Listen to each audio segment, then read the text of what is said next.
Well, I won't reintroduce us because we were just here a few minutes ago with our previous broadcast.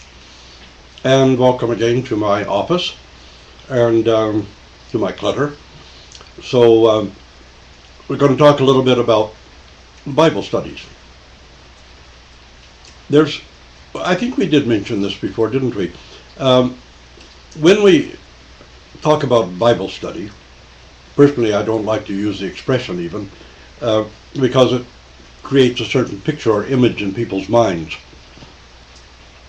Very often when sectarians have a Bible study, they begin by standing in a circle and holding hands and saying whatever prayers they might make up at the moment, or perhaps some prayers from a prayer book. We don't hold hands in prayer like that because, first of all, it prevents people from making the sign of the cross. Secondly, the idea of holding hands in a circle really comes from witchcraft, not from Christian worship. It's part of the New Age movement, and it reflects a sort of return to Mother Earth goddess worship and this kind of, well, almost a neo-paganism. Holding hands in prayer, especially when you sit at a table, is precisely what is done at a seance when you're trying to concentrate or focus and make a spirit appear or make the table rise and float or something. And so it's completely inappropriate for Christians to pray in that posture or that manner. The idea that you share each other's peripheral energies in prayer by holding hands rather than by praying common prayers together, we make the sign of the cross. We can never be in a situation where we prevent ourselves from making the sign of the cross in prayer. The cross is a terror to demons, not people holding hands in a circle.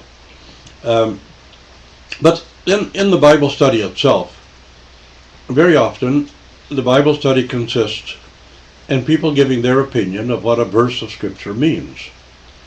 And this is something else which is really completely inappropriate for us. We would look to the Holy Fathers, expect whoever's teaching the Bible study to have perhaps read St. John Chrysostom's commentary on the segment of Scripture that we're about to study, and discuss the meaning of the entire narrative as a whole, as a complete unit, and discuss the meaning and the context of that whole narrative, not a single verse snipped out of that narrative because it sounds nice. One verse of Scripture has no meaning whatsoever. Every verse fits into a complete narrative, and it's so important that we pay attention to that complete narrative in our Bible studies. And this is an Orthodox Christian approach to the understanding of the divine Scripture. Now, I've been asked what I thought of the new Orthodox Study Bible, and I've not actually gone through it carefully. I did look through it, and one thing I must say is it's coming closer to the best translation available in North America, that is the one that's published in Buena Vista, Colorado. I'm always tempted to call it Buena Vista, but there they pronounce it Buena Vista, Colorado, by the Women's Monastery, or Bishop Gregory's Men's Monastery. It still remains one of the most exact translations, and it has copious notes from the Holy Fathers. And this is what makes it such an outstanding rendition of the New Testament. It's not very expensive either. Now, I did notice that the New Orthodox Study Bible, which is much less Protestant than the first version, where they were really afraid to talk about the Most Holy Theotokos for fear of offending Protestant friends or something. This one has much more notation from the Holy Fathers as well. So that's a great improvement. But I'll have to look at it carefully before I can say more about the translation. Check the Lord's Prayer, and if it ends with "Deliver us from the evil one," then it's probably on the right track. See how the verse about the wedding of Cana is handled, where Jesus Christ turns to his mother and says, "My dear one," in the feminine, of course, so it would come out, "My dear lady." "My dear one, what difference does it make to you and to me? Why should we care that they don't have any wine? See how those verses are handled, and it will give you some idea of what the quality that might follow. There are other verses that we could use as touchstones as well, and we'll discuss them in the fullness of time. I had also promised to talk about reading the Old Testament, and I want to remind people that no one knows the Father except the Son and the one to whom the Son reveals him. So don't think that by reading the Old Testament you actually come to a knowledge of God. You come to a knowledge of God when the Son reveals him to us in his own person. We know God through Jesus Christ, in Jesus Christ, by means of Jesus Christ, and we cannot come to the Father by any other means except through Jesus Christ. We can have no other knowledge of God except as Jesus Christ reveals him. You see, in the Old Testament, there were, of course, revelations. But people always misused or misinterpreted or misunderstood these revelations, sort of projecting their own passions onto God and understanding God through their own passions.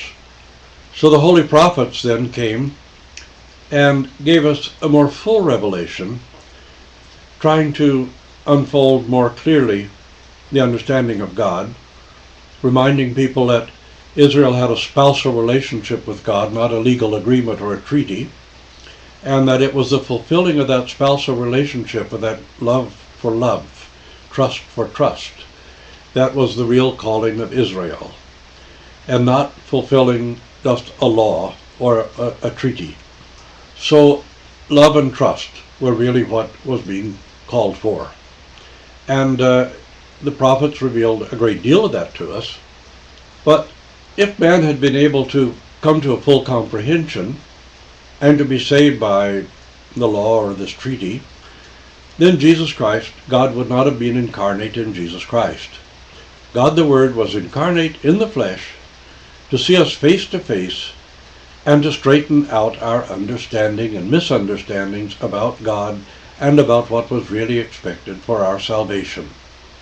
And I know that a lot of particularly fundamentalists, but fundamentalists within the Orthodox Church as well, very often go rummaging through the Old Testament trying to find ways to hurt people, trying to find a law with which they can judge and condemn somebody, but I don't see them rummaging through the Old Testament to find ways that they can genuinely help and serve other people. This is one of the great failings in our understanding of Scripture. And when people start interpreting the Old Testament in these Bible studies where each person has their own point of view about what a verse means, the whole story's in there, and nothing has any meaning without the entire story. If you look at the book of Judges, for example, if you illustrated that book carefully, you wouldn't be allowed to take it across the border. The anti-pornography laws would impound it and probably fine you or something. So we have to look at a complete context and whole pictures in the Old Testament as well, but we also have to realize that we're seeing God through the eyes of the passions of the men who wrote the Scripture. The idea that God wrote every word of Scripture is absolute nonsense. God either wrote every word of Scripture or he created the universe, but certainly not both. And I'll explain to you why in our next broadcast. At the moment, we've run out of time, and I'm going to discuss why we have to choose between God writing every word of Scripture or having created the universe in our next talk. Thank you, and please be with us again. God bless you.